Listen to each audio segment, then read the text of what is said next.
हाय नमस्कार, मैं Deepak Singh Rana NPS tutorial में आप सभी का स्वागत करता हूं। आज हम बात करेंगे एनपीएस में एग्जिट और विड्रॉल रिक्वेस्ट कैसे प्रोसेस कर सकते हैं। तो उसके लिए आपको डिजिटल सेवा पोर्टल में लॉगिन करना है। लॉगिन करने के बाद आपका ये होम पेज आ जाता है। होम पेज में आपको सर्च में एनपीएस टाइप करना है। एनपीएस में दो ऑप्शन दिखते हैं, सर्विस रिक्वेस्ट और एनपीएस। तो आपको नेशनल पेंशन स्कीम में क्लिक करना है। नेशनल पेंशन स्कीम में आप क्लिक करके आप एनपीएस के होम पेज में आ जाते हैं, जो कि है npscsc.in। अगर आप सिर्फ एनपीएस की सर्विस रिक्वेस्ट देना चाहते हैं तो npscsc.in पे भी आप डायरेक्ट लॉगिन कर सकते हैं। वहाँ से आपको वीएलई लॉगिन करना है। वीएलई लॉगिन करने के बाद आप एनपीएस के डैशबोर्ड में आ जाएंगे, जहाँ पे मल्टीपल सर्विसेज है, ऑप्शन है। तो वहाँ सर्विस रिक्वेस्ट के अंदर आपको दो ऑप्शन दिखेंगे, एक सर्विस रिक्वेस्ट और सर्विस रिक्वेस्ट स्टेटस। तो कोई भी एग्जिट विड्रॉल सर्विस रिक्वेस्ट आप यहाँ से फिल कर सकते हैं नया। तो अगेन वहाँ पे दो ऑप्शन दिखेंगे, आपको एग्जिट विड्रॉल रिक्वेस्ट फॉर्म वहाँ से आप डाउनलोड कर सकते हैं और उसको आप अपलोड भी कर सकते हैं। अभी 3 टाइप के एग्जिट विड्रॉल रिक्वेस्ट होते हैं, जो मैं आपको आगे बताऊंगा। जब आप सर्विस टाइप में जाएंगे तो सर्विस टाइप में आपको मल्टीपल सर्विस टाइप दिखेगी, जो मॉडिफिकेशन रिक्वेस्ट भी है जिसमें, और इसमें विड्रॉल रिक्वेस्ट भी है। इसमें 3 टाइप के एनपीएस में एग्जिट होते हैं। अगर कोई नॉर्मल एग्जिट करना चाहता है तो उसके लिए आपको exit form attending the age of 60 और एज पर रिटायरमेंट एज आपको सिलेक्ट करनी पड़ेगी। जेला फॉर्म डाउनलोड करना पड़ेगा। अगर कोई प्री मैच्योर एग्जिट एनपीएस से करना चाहता है तो उसके लिए आपको exit form before 60 year of age वाला फॉर्म आपको डाउनलोड करना पड़ेगा। और इन केस इन्वेस्टमेंट पीरियड के दौरान अगर इनके डेथ ऑफ सब्सक्राइबर अगर कुछ हो जाते हैं कस्टमर के साथ, तो उसका क्लेमेंट के लिए आप ये फॉर्म आपको डाउनलोड करवा सकते हैं। और अगर बीच में किसी को कस्टमर को पैसे की ज़रूरत है, वो अपना एनपीएस अकाउंट बंद नहीं कराना चाहता, लेकिन उसमें से कुछ पैसे की निकासी करनी है, तो उसके लिए एक पार्सल विड्रॉल फॉर्म है, तो वो ऑप्शन फिल करवा सकते हैं। तो जो पार्सल विड्रॉल फॉर्म है, ये कस्टमर अपने पूरे लाइफ टाइम में जो एनपीएस की जर्नी में 4 बार ये ऑप्शन ऑप्ट कर सकता है, और जिसमें वो अपने कंट्रीब्यूशन का 25% तक पैसा एनपीएस से निकाल सकता है। तो अभी हम बात करेंगे एग्जिट फॉर्म। जो नॉर्मल एग्जिट होता है, रिटायरमेंट की एज पे जो कस्टमर को फॉर्म भरना है, तो उसके लिए वो ऑप्शन सिलेक्ट करेंगे और वो फॉर्म हम डाउनलोड करेंगे। ये फॉर्म को डाउनलोड करने से पहले आप एनपीएस ट्रस्ट की वेबसाइट में जाके जो करंट एग्जिट जो रूल्स हैं, वो एग्जिट सेक्शन में जाके आप पढ़ सकते हैं। तो नॉर्मल अभी एग्जिट जो रूल कहता है कि अगर आपके एनपीएस अकाउंट में जो पैसा है, अगर वो 8 लाख से कम है, तो पूरा पैसा निकाल के आप एनपीएस से एग्जिट कर सकते हैं। तो यही अपडेटेड जो इन्फॉर्मेशन के लिए मैं आपको रिकमेंड करूँगा कि आप एनपीएस ट्रस्ट की वेबसाइट में जाइए और वहाँ पे एग्जिट का सेक्शन पे जाकर आप देखिए कि अभी नॉर्मल एग्जिट का क्या प्रोसेस चल रहा है। तो करंट प्रोसेस के हिसाब से अगर 8 लाख से कम अमाउंट है तो कस्टमर ये फॉर्म भर के सारा पैसा चाहे तो एक साथ निकाल सकता है। तो उसके लिए कस्टमर को क्या करना पड़ेगा, पहले उसको अपना सेक्टर सेलेक्ट करना पड़ेगा कि कस्टमर गवर्नमेंट सेक्टर का है, ऑल सिटीजन सेक्टर का या एनपीएस साइट का है। तो हमारी कैटेगरी में, क्योंकि हम सिर्फ ऑल इंडिया सिटीजन या कॉर्पोरेट को कैटर करते हैं, तो यहाँ पे टिक करेगा। कस्टमर अपना यहाँ पे एक पासपोर्ट साइज फ़ोटो लगाएगा और यहाँ पे अपना सिग्नेचर करेगा। सिग्नेचर करने के बाद जितने भी ये स्टार मार्क्स वाले ऑप्शन दिख रहे हैं, ये सारे फिल करना मैंडेटरी है। ऑर्गेनाइजेशन नेम में जो उसका सर्विस प्रोवाइडर है, जैसे इस केस में सीएससी है, तो सीएससी ई गवर्नमेंट सर्विसेज इंडिया लिमिटेड उसमें लिखना है।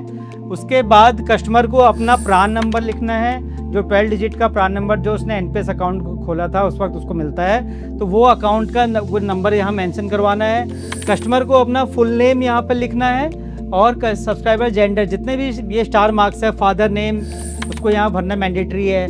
मैरिटल स्टेटस उसको अपना बताना है और स्पाउस नेम भी वहाँ लिखना मैंडेटरी है। इनकेस अगर वो मैरिड है तो वहाँ लिखना मैंडेटरी है। स्पाउस जेंडर जितने भी ये मार्क्स है ये भी आपको लिखना है। और डेट ऑफ रिटायरमेंट, जिस डेट को वो रिटायर हो रहा है, सुपर एन्युएशन हो रहा है, तो वो डेट भी लिखना वहाँ पे मैंडेटरी है।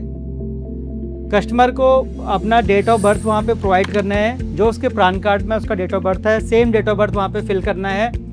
कस्टमर को अपना पैन डिटेल भी वहाँ पे भरवाना है। CKYC डिटेल ऑप्शनल है, अगर किसी कस्टमर का CKYC नंबर खुला है तो वो यहाँ पे लिख सकता है, अदरवाइज़ वो छोड़ सकते हैं अभी फ़िलहाल के लिए। और कस्टमर को बताना है कि क्या वो पॉलिटिकली एक्सपोज पर्सन है या नहीं है, और क्या वो पॉलिटिकली एक्सपोज पर्सन से रिलेशन रखते हैं या नहीं रखते हैं। तो तीनों केस में उस हिसाब से वो भरेंगे यस और नो ऑप्शन। उसके बाद अपना कॉन्टैक्ट डिटेल, वहाँ मोबाइल नंबर और ईमेल आईडी देना मैंडेटरी रिक्वायरमेंट है। तो जितने ये स्टार फिल्स हैं ये सारे भरने हैं, तो आप बड़े केयरफुली भरिए फॉर्म को। और फॉर्म में उसका कंप्लीट एड्रेस, जो उसके प्रान कार्ड में उसका एड्रेस दिया है विद पिन कोड, यहाँ भरना मैंडेटरी है। उसके बाद जब ये पूरा फॉर्म जो पर्सनल डिटेल भर लेते हैं, पर्सनल डिटेल भरने के बाद कस्टमर को वहाँ अपना बैंक डिटेल देना पड़ता है, ताकि जो विड्रॉल करने के बाद जिस बैंक डिटेल में उसका पैसा आए, तो उसके लिए उसको अपना bank account number, bank name, branch name, IFSC code डालना मैंडेटरी है। जब ये ऑप्शन सिलेक्ट करते तो सेक्शन सी ऑप्शन है, जहाँ पे है सब्सक्राइबर विड्रॉल डिटेल। तो सब्सक्राइबर को यहाँ बताना पड़ेगा कि क्या वो पूरा पैसा विड्रॉ करना चाहता है एक साथ, या फिर कुछ पैसा वो लमसम लेना चाहता है और कुछ पैसा वो एन्युटी के रूप में लेना चाहता है। तो मैंने आपको बताया कि अगर 8 लाख से कम अमाउंट है तो कस्टमर पूरा पैसा NPS से निकाल सकता है। अगर 8 लाख से ज़्यादा है और 12 लाख से कम अमाउंट है तब 6 लाख तो उसे उसी वक्त मिल जाएगा और 6 लाख उसको SWP के थ्रू मिलेगा। और अगर अमाउंट 12 लाख से ऊपर है कस्टमर के NPS अकाउंट में रिटायरमेंट के टाइम पे, तो कस्टमर पूरे टोटल अमाउंट का 80% वो विड्रॉ कर सकता है एज अ लमसम, और 20% उसको एन्युटी के लिए छोड़ना पड़ेगा। जिस हिसाब से कस्टमर जिसका क्राइटेरिया में फिल कर रहा है, वो कस्टमर को यहाँ अपना अमाउंट फिल करके यहाँ टोटल अपना 100% लिखना पड़ेगा। इनके सब्सक्राइबर के अकाउंट में पैसा 8 लाख से कम है और पूरा निकालना चाहता है, तो उस केस में ये एन्युटी डिटेल भरना ज़रूरी नहीं है। एन्युटी डिटेल कौन होता है? एन्युटी सर्विस प्रोवाइडर होते हैं, जो रिटायरमेंट के टाइम में कस्टमर का जो पैसा है वो पेंशन के रूप में उसे देते हैं। तो यहाँ कस्टमर को अपने सिग्नेचर्स देने हैं यहाँ पे। उसके बाद कस्टमर को अपना नॉमिनी डिटेल, जो उसने रजिस्ट्रेशन के टाइम पे NPS के में जो उसका है रजिस्ट्रेशन डिटेल में, वो नॉमिनी डिटेल इसमें डालना है। नॉमिनी का नाम, रिलेशन और परसेंटेज से डालना है। तो ये मैंडेटरी रिक्वायरमेंट है। कस्टमर का एक नॉमिनी है, 2 नॉमिनी है या 3 नॉमिनी है, तीनों का डिटेल इसमें देना है नॉमिनी का। और अगर कस्टमर को पैसा पेंशन के रूप में चाहिए, उसको सारा पैसा एक साथ नहीं चाहिए, तो उसको यहाँ पे अपने स्पाउस का डिटेल या उसके डिपेंडेंट मदर फादर या उसके नॉमिनी का डिटेल यहाँ पे मेंशन करना ज़रूरी है, ताकि कल के दिन में रिटायरमेंट के बाद वो पैसा उसी चेन में आगे उनके डिपेंडेंट को मिल सके। इसके बाद कस्टमर को अपना डिक्लेरेशन देना है, अपना सिग्नेचर और थंब इम्प्रेशन देना है सब्सक्राइबर को फॉर्म में। और ये वाला जो ऑप्शन है आप देख रहे हैं कि यहाँ लिखा है declaration by the proposer not to be fill in case of complete withdrawal. तो कंप्लीट विड्रॉल के केस में ये सेक्शन को आपको ब्लैंक छोड़ देना है। और ये लास्ट सेक्शन है जो आप देख रहे हो, as per regulation 3A, 4A, 5A of PFRD exit and withdrawal. अगर कोई कस्टमर को पूरा कंप्लीट पैसा निकालना है तो ये सेक्शन भरना मैंडेटरी है। कस्टमर को यहाँ अपना नाम लिखना है, सन ऑफ अपने फादर का नाम लिखना है या डॉटर ऑफ, वाइफ ऑफ यहाँ भरना है। एज अपनी डालनी है, अपना एड्रेस डालना है, उसका प्रान नंबर कितना है, और वो यहाँ पे अपना सिग्नेचर करना है फॉर्म में।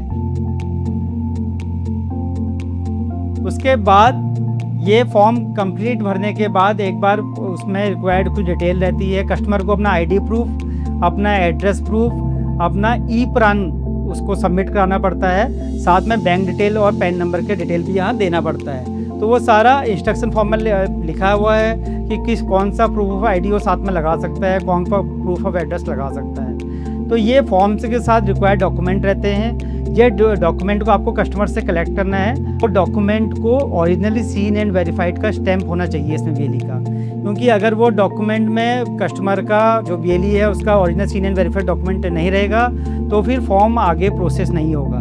तो फॉर्म आगे प्रोसेस करने के लिए BLE का OSP साइन स्टैंप होना डॉक्यूमेंट में ज़रूरी है। ये एक मैंडेटरी रिक्वायरमेंट है। ये फॉर्म फिल करने के बाद आप इसका PDF सेव कर लीजिए। फिर आप अपलोड सर्विस रिक्वेस्ट ऑप्शन में आ जाते हैं। इस अपलोड सर्विस रिक्वेस्ट में आकर आपको वो जो डाउनलोडेड आपने फॉर्म करा है कस्टमर का, प्लस उसमें जो OSP साइंड आपने जो KYC डॉक्यूमेंट है वो सिंगल PDF बनानी है 2 MB की, और यहाँ पे वो अपलोड करनी है।